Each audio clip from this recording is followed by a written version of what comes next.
place.com, and I'm going to talk about black and white. If you'll notice, let me see if I can flip this around. We've got things going on here. Their camera there. There's Monica. Oh, there's Cindy. Monica's coming back in. She's the host. Say hi, Monica, to my Instagram friends. Hi. So if you really want the full experience of this, go to epartyplace.com, and the password is sunshine. And so here I'm talking to you backwards. This works pretty well. I'm got the Snapchat snap camera. Monica, help me with that. Patrick, if you get on this or hear this from our storefronts, you should be proud of me. I'm doing the snap camera with kind of funny things. But since I'm talking going to talk black and white today, I thought I would start in black and white before I take you through some black and white images. Some of the black and white things I have up on my wall, right? Oh, I have a reflection there for you. Really nice reflection. And Bob's going to film, I think. But so today, I've got my little spider hanger thing. This is kind of cool. I'm going to hang it on my computer, move it around, and then, now you see the window. Flip it back around, and hopefully you'll get to see me. So, like I said, if you want the full best experience of this, if you're on Instagram, I would go to epartyplace.com because my Instagram feed is going to be kind of, I might remember to switch it around to show you my screen, but who knows if I will. All right. I'm good, Monica. Yay! Hey, how are you? Oh, Gretchen. Oh, yay! Okay, so let's go ahead. It is 4:30, and I am very excited. I'm going to go ahead and share live on Facebook. So let's go ahead and get sharing right now. And let's see on the Facebook page. And so your Facebook page is what that I can go to share it from there from? You can go directly to it's facebook.com/Monica's Life, and it'll take you to my main page. So I'm streaming live on my main page, and you can share it on your page from my page. Okay, so let me just do this really quick. So it is Monica. Facebook.com/Monica's Life. Monica's Life. Okay. And then, where are we? And I'm trying to see where we are going live so that we can see what it is so I can share it. Where are you? There it is. Nope. That's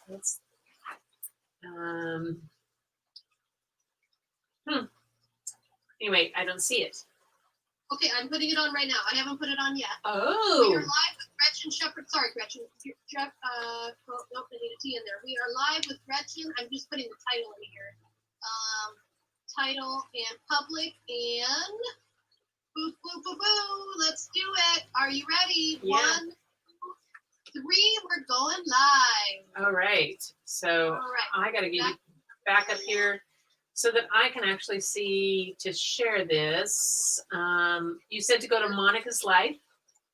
So facebook.com/Monica's Life. It'll be on my main page. It should be there right now. Okay. Is that on your Monica Today page? No, it's on my personal page, and you can see it from my personal page. Monica's Life.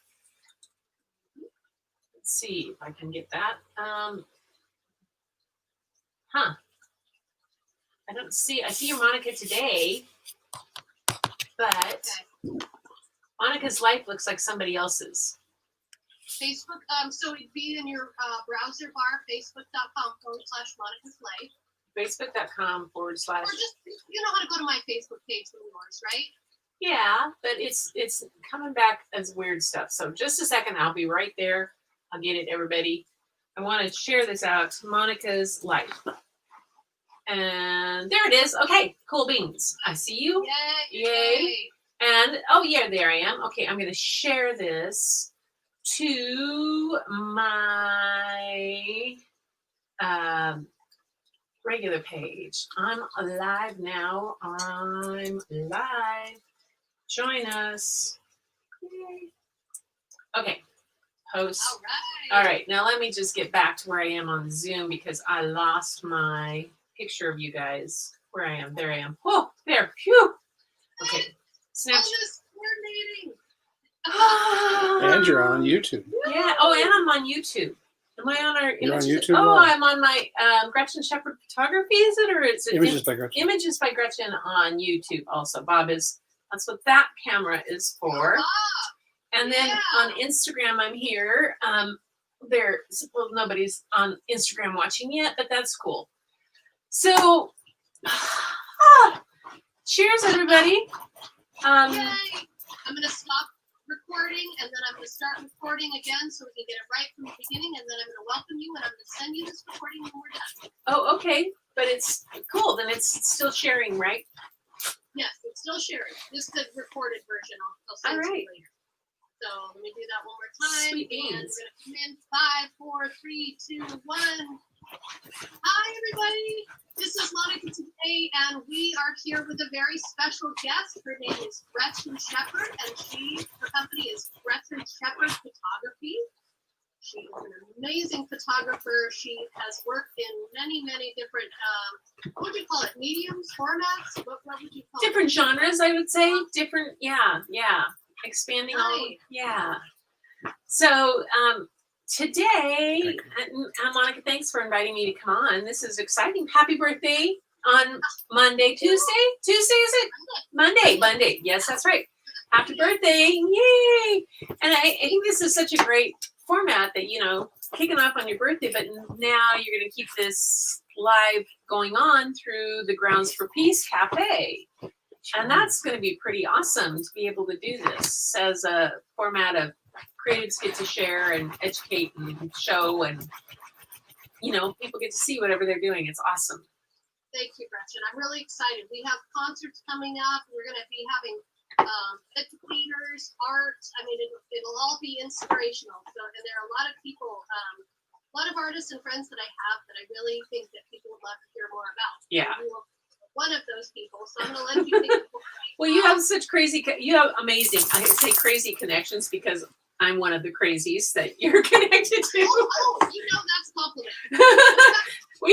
We have an interesting sisterhood amongst our group of friends. It's something I would not be as enriched a person as I am without you and the sisterhood. It's just really cool. So today, as you can see, I'm up here in black and white. I put a filter on with Monica's help. And I'm going to talk today a little bit about my life in black and white photography, and where it came about and how it all started and the whole plan of it behind it. I thought this was kind of new, but to give you a start and to tell you some of the rich things you see, there's a lot of filters out there that you can use and stuff. And when I started with photography when I was 10, digital wasn't around. And when I started working in the darkroom in high school, digital still wasn't around. And in high school, of course, they didn't have the money for color chemicals until we were in advanced photography. And then we could do color slides. And that was always fun because those chemicals were, let's just say, if you dripped them on your jeans, you suddenly had holes in your jeans by the time you got home. And you washed them because that stuff would eat right through it. But black and white chemicals were pretty innocuous to use. I think they smelled wonderful. But they were so much fun. But you could it wasn't just the chemicals and the temperatures that changed everything on how a picture would turn out, whether the temperature of the chemical you use, the proportion of it, how much time you spent putting light or not light or different kind of things you did. And now we do that all digitally with all these different kind of filters. So I'm still in my Snapchat, and I'm just going to change some of the filters to show some things. I'm just going through some of these that these people have chosen, and you see, it's photography. Really, what it stands for is called painting with light. That's what photography means. And so you see all these different filters on how you can change things. And so you're working a lot with shadows. And I haven't changed any of the setting of what's here. So everything that you see or don't see is always still there. So I except the little hat. That's a little imaginary. Woohoo! That's probably after I finish 2 glasses of wine, and that's yay! so you create such a different mood with all the things that you had, but photography has always been about the different. I call it the shades of gray or the colors of and every. It's not 50 shade. It's 10, and if you get back to it, you go back early on. What I learned early on in photography was about what's called the zone, and Ansel Adams developed this. It was called the zone system, and there was from zones 0 to 10, and it was basically from pure black to pure white and all the shades in between. And what you did with a photograph after you took it and you took it into the dark room, it was all about creating those different shades and getting that everything in that zone system. And it was really interesting because it was something I learned. I was taught in my photography high school class. Thank you, Mr. Smith. He was awesome. And then, and all those things we went on behind. And I ended up having a book. And this is, there was a whole series of these. If you can see it, Camera and Lens, The Creative Approach by Ansel Adams. You can see that. This is one that I've had. Oh, something just fell out of the, oh my gosh. Look at that. Book treasure. Oh my gosh. Zone 6, average open one stop. Oh my gosh, these are notes of mine. These are notes of mine from way back when I would around this topic for this topic. topic? Around this topic, yes. Yes, they were notes on taking pictures and what I did and all this. It's just like, oh my gosh. So there were like Bob just found another one that fell out of the book. Oh my gosh. So back in the day, when you took film shots, you like today's camera, my camera today, okay? That's just one of the lenses on it. But when I take a photo today, it records my shutter speed, it records my f-stop, it records my ISO. It records the focal length of my lens. It records all kinds of information. I can get it to record the date, the time, the geotagging, everything in my camera. Okay? So that's optional. You can choose what you record or what you don't, or just well, it almost you can option on the geotagging. You can turn it on or off, but the rest of it is all just automatic. Okay. It just and it puts it into what's called the metadata. So you know what you shot, what it was, and all that's there. Back when I was learning how to photograph, you were in film and you had maybe 24 or 36 pictures on a roll. You would plan it out, take a picture, and then you would write it down. So I have the film that I use, Tri-X, shot at, I literally have the film info, the shooting info, the lens info, the filter info, if I had a filter on it, and the meter reading, which was the f-stop, the ISO, and the shutter speed. And you hand wrote it all out. Wow. Okay. So this was for a roll of 36 that I got 37 pictures off of because I knew how to load the camera film economically. There was a trick to it. And so that just fell out. Oh my gosh. That's crazy. Perfection. That could not have been Well, planned better. So the thing is that that kind of stuff was what I had to do. But I think I've told the story about, and I'm going to try to turn off my, see if I can figure out how to turn off my go back to my FaceTime. So I'm back to color. Okay. Whew, because I'm going to show some stuff here that is a little different than that. I'm going to go back up bigger size and just, there we go. Okay. So back in, I think I've mentioned to you, Monica, and people out there have heard that I originally was given a camera by my grandmother when I was about 10 to take to camp. And that was this camera, okay? And it's a bellows camera. You close it up like this. It takes 620 film. You close it up, you open it up. It opens in the back through up here, I think, if I can remember right. And that's the actual camera, right? This is the actual camera. I have my name, Gretchen Walker, on it that I printed out in those things that I put to take to camp with me. Okay. So I think it had been grandma's, and then it went to my dad, and I was able to take it, and it had, like a 25th of a second, a 50th of a second, and a 100th of a second. And that was, woohoo, it's got 3 shutter speeds. Like, wow. When I was 10. Okay. So my camera right now has everything from, I can go to from 30 seconds, automatically all the way up to, I think I can go up to 5,000th of a second. Wow. Okay. So that's a big change. So, but this was the camera that Grandma had. These cameras were built in the 40s and 50s. This is that era of this camera. And then this camera was one I also used from her. I think my dad has. It's a Kodak Duoflex 2 camera, Kodak lenses, and it's one of the kind that you look in it through this way. And you see in, and the picture comes out upside down, and you have to figure it out. It still has film in it.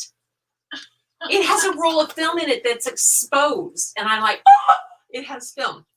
So the thing is that there was Grandma, and I knew that they had to do this, and I knew that my great aunt, my grandmother's little sister, had been a photographer, and so Aunt Susie was this amazing kind of person that Grandma always called her a brat.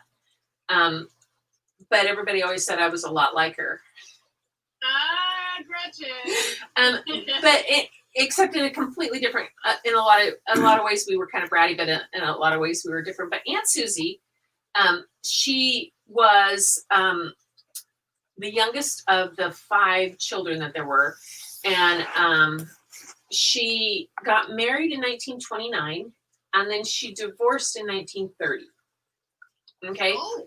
and so She's the wild one, right? Well, she was she went and moved to Portland to stay with friends and her partner. Okay, so she was married because that was the thing that you were supposed to do. She was gay, and that was not acceptable at all. And it was never even really talked about until much.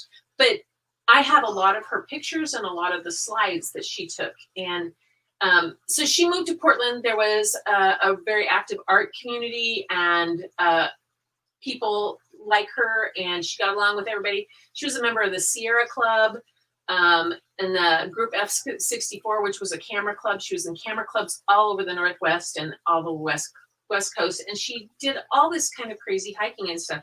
And her slides, which here I have a small box of some of hers. Okay. So cool. She was pretty meticulous, and even these, let's see. She had, I know she had, but this, she wrote on it where it was taken. Union Depot, LA. I have another box of her slides someplace where she wrote on every slide, like the same stuff I wrote on that paper. And she would put what they were and where they were. But then she'd pack them away with this type of thing. So I have things that say here, like trip to Mount Baker, September 1951. Victoria, March 1952. So these pictures of Victoria are of the Empress Hotel. There's no cars in front of it. There's no road. I mean, and the things, her trip to Dewey Lake, which is up on my Mount Rainier in June of 1948 and 49. At the Maryhill Museum, down along the Goldendale Highway in Stonehenge, before there was all the kind of stuff that there is there. Grand Coulee Dam in June of 1953. 10 minutes. You know, Signal Peak, all these things. But one of them that I found the other day was this. Well, and then I found some that said Green Lake, Seattle, and it was like 1947, 48.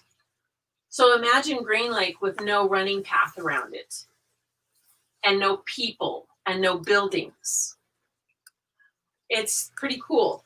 Now these, have you actually seen these in photograph? Not in photograph. I've seen them in slide. I've popped them up on when I had a slide projector that they worked. I used to look at them. But then I found this set, and I hadn't seen this set. So in my early photography, one of my favorite photos that I have, and the discovery I'm going to tell you guys about, and then take you through, came about from the fact that I wanted to find this picture that I took in high school with a film that was called a 2475 recording film. And it was a film that had a really high ISO, which meant that it could be taken in really low level light. And you didn't necessarily need a tripod because you could get a high enough shutter speed in this really low level light, but it made really grainy pictures.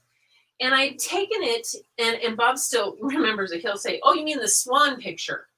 And I'll say, "Yeah, I gotta find it. Where is it?" And I can still just remember it was taken at like dusk, and the swans are swimming across this pond, and it's the willow trees are hanging out. It's just really cool. And I couldn't find it, but I did find this. But when I was going through this box of Aunt Susie's stuff, I found one of the tags that says, I don't know if you can read that, Swans at Terrace Heights. This is the same spot I took pictures at. Wow. And she took them. And this is, if I have a date, 1947. Okay? So here it is. She wrote on the slides, if you can see that, she wrote on the slides that she thought were important, what her exposure were, and the date she took them. This is what photographers a long time used to do, and it was like how they matched up and what they did, and it's amazing to see these swans, and I'm like, that's the same place I was, you know, here I was. So I probably took mine in, I took mine in 19, okay, you're going to die on this one. She took them at August 9th in 1947. I took mine in 1974. Whoa. You got about 7 minutes. Huh? 7 minutes. 7 minutes left. Oh, okay. Anyway, so that was cool. And so today I just might get through, for this first half hour, might just get through this discovery, and then tomorrow take you through the adventures of how to go from a color picture to a black and white picture and what I do. I think that's maybe what I do. And it is such an education, Gretchen, and you know I feel like really put to shame right now because I can't even keep track of my digitally organized for me photos to put them in my files on my iPhone, you know, to be able to do all that. And it's, I mean, and this little box probably has at least a couple hundred slides in it, maybe if not 300 or so. Cool. And I have boxes of hers. And I have so many more. So anyway, back to this picture of the swans. Yeah. And Susie has swans. I had swans. All of this had the swans, and we couldn't find it. And we literally, my, very patient husband said, I said, can you help me go through a couple of boxes? And I think like probably 10 boxes that said photos and family photos and albums, because I was looking for this one. We were close to the end, and he got to one. He pulls one down, and he opens it, and he pulls this out. So can you see that? Is that her camera? So I go, oh my gosh. He goes, okay, this one's older than the other one. So this is a leather case. And I know it's maybe reversed, but look at the Art Deco type writing on that. Whoa. Okay, you guys okay. It says Kodak. So if I can get this pulled open, what you'll see is it opens like that. Okay. There is a cable release for shutter release, and then inside it, right there is, I don't know if you can see, I'll show it to you, there's a little silver stylus that's really elaborate. What? And so if you look at the handwriting, the writing on that, and I'll pull it out, you can kind of see how elaborate that is. Whoa. So then this is how it opens.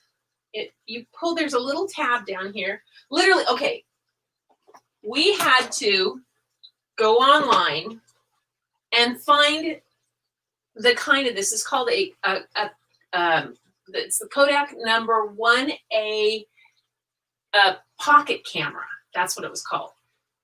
They were made from late 1926 to 1932 only. And they stopped making them. If you go, there's a cool documentary on the history of women photographers, and women photographers became really prevalent early in the after World War I, when these pocket cameras, because they sold for about $20, which is like $280 in times today, but they were something that somebody could do, and it used a film called an A116, which is not even made anymore. But I had to go and download this like 32-page original manual to figure out how to open the thing at first. Oh my gosh! So because wow. I was really excited because it looked really awesome, and you pull out this little tab till it clicks, and it clicks open. This little stylus right here, which was still there. Okay. Gretchen, I bet you got sterling silver. I'll bet you that. I think it is, because on the back of this, okay, so I talked about my camera records metadata automatically. Aunt Susie wrote it on her slides after she got it. So in this camera, see, there's this little window right here. It's hard to see. There. Oh, turn to you guys to see it too. No, that's right. There we go. Okay, yeah. There's a window on the back, and when the film was in there and you'd just taken a picture, what you would do was you would slide down this little window, and it was at the edge of the film, and you would use this stylus to scratch in or write in your exposure. Or whatever, anything. Or any information you wanted to write. And the film was a 3-level kind of film. It had 3 layers. And what it would do would be scratch this one layer and allow the light to get through it to expose the film. Oh, I get it. So that scratching, oh my gosh, I was going to say that it just exposed the portion of it, but it just exposed the scratch part. That's how they did that. I've seen that where it's white. Yeah. And so this still have this, and it has this cool little level slot to hold it in. I was like, oh my gosh. So this had a shutter speed of a 25th of a second and a 50th of a second, and all of that. So then, okay, then if I can get this last part that Bob had to help me with. Okay, this part. So I said, how in the heck did they get the film in there? And, all right, gotta take my stylus out. There is underneath this part right here, there is a little door that shoves to one side and a little slidey thing right there.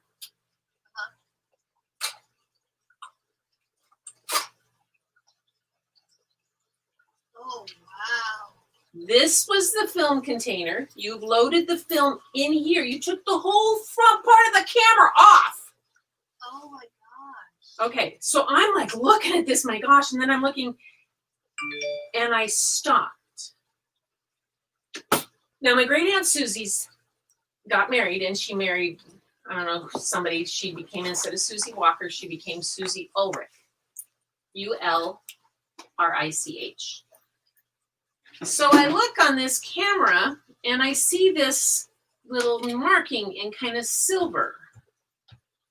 And I think, oh my God. And I don't know if you can see that. It's an S, capital S, a capital U, and a lowercase L. And that was Aunt Susie's initial.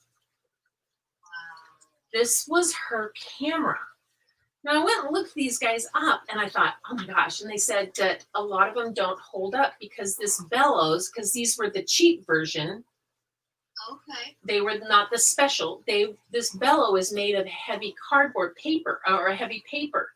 And the later versions were made with, that one's paper too, with leather, oftentimes a leather bellows. So anyway, but so paper, that's crazy. And it's still in perfect condition. The shutter still clicks.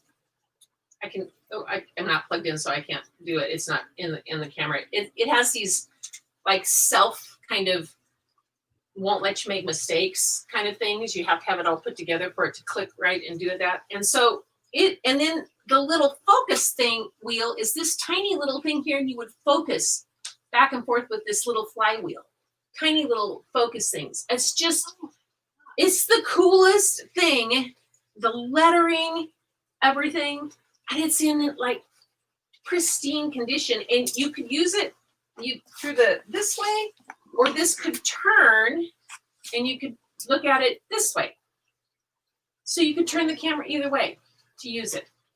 Anyway, I think one of my exciting things I'm hoping to do is, since I found that pictures of Aunt Susie's with the swans that she took at the same place I took those, when we can and move on, I'm really excited to go forward and go to some of the places that she went and take similar images. I have some of like where she did pictures of Mount Rainier, and I mean pictures of Mount Rainier taken in 1947 or so. In a city, no pollution, gorgeous, absolutely incredible. Anyway, it'll Still be have fun. glaciers. So, and glaciers that are not. I mean, just to see the comparison in glaciers is going to be pretty dynamic, I think. And Pretty scary. anyway, so this was my big, exciting discovery. I had to share with you guys. That is huge. I was totally giddy. If you're an email subscriber to imagesbygretchen.com, I did an email post. I sent an email out about this and some pictures in it. And, it's like buried treasures in the boathouse. That's what we found, where we found it in a box in our, what we call the boathouse out there, that really just has storage things in it. But it's pretty awesome. So that's my little share today. I wanted to show that adventure of that. And tomorrow when I'm back on, I think I'll take you through the life of a photo. That's what I do to when I see in black and white, and I take a photo, and then how I make my vision come to be. So that's what I plan to do. Wow. I hope you'll join me. Yeah. I'm gonna unmute everybody so we can get some round of applause. Oh, Do yeah. we have any kind of Does any, commentary from your audience here? anybody have any questions? I didn't get anything on Instagram there, and I think YouTube probably got half my back of my head half the time, but that's okay. No, it's great. It's been great.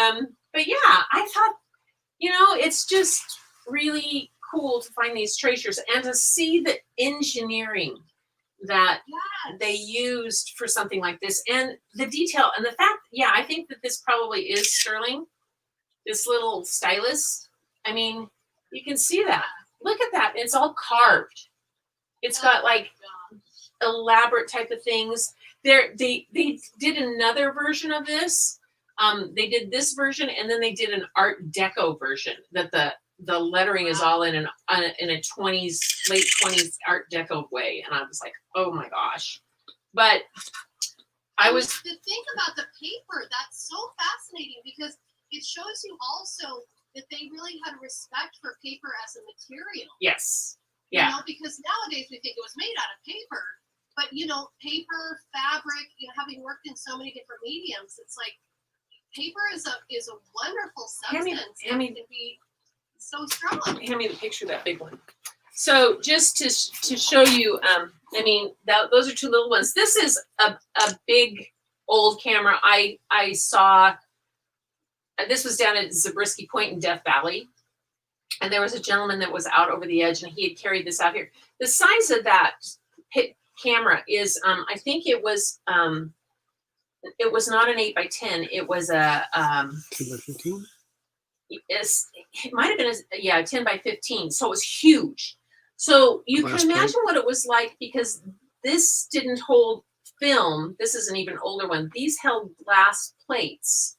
Jay. So when the early explorers went in and took those early pictures in, like 1872 was when Yellowstone was, and then in Yosemite later in the 1880s, and they went in, and they would carry the glass plates themselves weighed about 50 pounds. Whoa! And so then these cameras, and so the cameras were extremely heavy. And so you can imagine those early pictures that people were taken of these places when the national parks were first, especially Yellowstone was first discovered and images were sent back. People were like so astounded. But this, that's a 5 foot length on a tripod. So this leg is 5 feet long. So how to think of comparison. And the bellows on this, that was probably a leather bellows on those big ones like that. But yeah, I'm just pretty excited. It's kind of fun to see what was happening and how that has translated into my own career and into my own thought process and how I do, and how that influence of history and family, and my good old book with from Ansel Adams and all my other stuff that I have, and then how things are going on now. It's just really kind of fun to dig into this. So yay. It really is, and I really got emotional when you were sharing that, because it would have been something cool to find, even if there wasn't a connection emotionally and genetically. It just would have been a cool thing to discover. Mm-hmm. But to have that connection, and also me, because I am who I am. It's like that when you experience that, you're also connecting with your aunt, you're connecting with your family. There's a lot that really is surrounding what's happening with something like that. And to see how, there's just the connections. So on this, when I want to close it up, if you had been focusing and it brought this little plate out too far, you have to bring the focus wheel all the way back for the camera to close. And then you can close it, and it closes with a little snap like that and brings it back in and closes it. This little thing is a little leg, so that when the camera was out, if you wanted to set it someplace and take a picture, it had a timer, so you could do a self-timer. So you could click the thing. Yeah, it had a timer, so you could run around front and get in the picture. Whoa! Yeah. Oh my gosh! Yeah. It's it almost reminds me of those little puzzle boxes, you know, where you have to move one thing to the left and Oh yeah, exactly. Getting it back in to where I want to get it back into to put back together is a whole thing. And you know, one of these days, and it still even has one of the reels for the film on the side, which is like, what? Because they don't even make the A116 film anymore. They still make 620, which I can get an adapter or make an adapter to fit it in this. But you know, and that's the other thing, that film where we have our digital today and I can take hundreds of pictures and get the right one. When I was taking film and I got 37 pictures out of a roll, these had between 6 and 8 pictures in a roll of film. Whoa. So if you were hiking up to Mount Rainier and you had your film with you and you wanted to take a picture, you need to make sure that your exposure was right, your light was right, everything was going to work. So, because you didn't get a second chance to just, you know, take care of it. So anyway, I am really glad to have been here, and thank you guys for listening to my story and my discovery. Yes, thank you, Oh, Gretchen. yeah. Anybody else have any comments or questions? Mom, do you want to say anything? I just wanted to say that was really amazing, you know, just to feel your heart and to see your joy of not just the photography in the background, but the joy of the equipment that you're using in order to express yourself. Thank you. Yeah. Yeah. Really, really enjoyed that. I feel really blessed to be able to have these things in my hands and know that she used them and grandma used them, and you know, even though I don't use them in my work so much, I use my own. I can still, it grounds me a lot to come back and look at these and say, okay, what's my story? You know, what's the story that I want to tell? It's a beautiful. Thank you. Hi, Lisa. Yay. I think and the meticulousness, I just want to say that the care required, you almost have to have that kind of there's such a negativity with OCD, but you know, that real perfectionism and that ability to pay attention to detail, and you know, that's something as well that's just impressive. I think that you know, sometimes we talk about the things that go hand in hand with that meticulous and this and that care, and there can be a little anxiety around that, you know, with having that personality of everything's just so, but this is the beauty of it. This is, I think what it says is that, you know, as an artist, some of us do have, our art does require that kind of meticulous or that kind of little bit, and oftentimes you get in your head that precision and meticulous is more left brain and it doesn't fit with being a right brain artist, but that's not true. That's not true. There's so much about the detail. And, you know, Ansel Adams always talked about what he did with the details and how to make sure his pictures had the whole range of the zones and what it did. And other artists, it's just fun. So, all right, you guys, thank you so much for having me. Hey.